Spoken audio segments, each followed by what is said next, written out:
বেণীমাধব, বেণীমাধব, তোমার বাড়ি যাব। বেণীমাধব, তুমি কি আর আমার কথা ভাবো?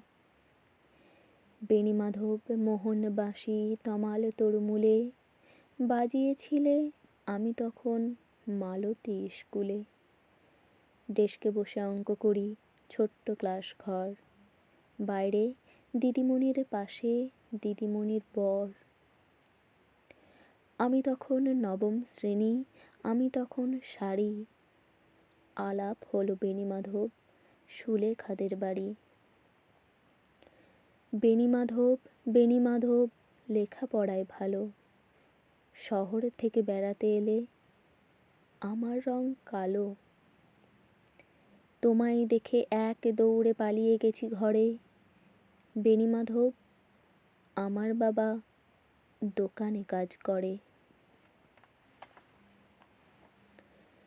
কুঞ্জে অলি গুঞ্জে তবু ফুটেছে মঞ্জরি, সন্ধেবেলা পড়তে বসে অঙ্কে ভুল করি।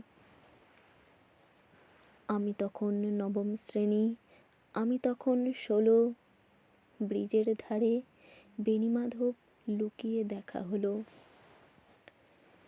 বেণীমাধব, বেণীমাধব, এতদিনের পরে সত্যি বলো, সেসব কথা এখনো মনে পড়ে? সেসব কথা বলেছ তুমি তোমার প্রেমিকাকে? আমি কেবল একটি দিন তোমার পাশে তাকে দেখেছিলাম আলোর নিচে, অপূর্ব সে আলো। স্বীকার করি, দুজনকেই মানিয়েছিল ভালো। জুড়িয়ে দিল চোখ আমার, পুড়িয়ে দিল চোখ, বাড়িতে এসে বলেছিলাম ওদের ভালো হোক। রাতে এখন ঘুমোতে যাই একতলার ঘরে, মেঝের উপর বিছানা পাতা, জ্যোৎস্না এসে পড়ে। আমার পরে যে বোন ছিল চোরা পথের বাঁকে মিলিয়ে গেছে, জানি না আজ কার সঙ্গে থাকে। আজ জুটেছে কাল কি হবে, কালের ঘরে শুনি। আমি এখন এ পাড়ায় সেলাই দিদিমণি।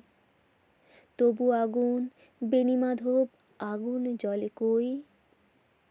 কেমন হবে আমিও যদি নষ্ট মেয়ে হই?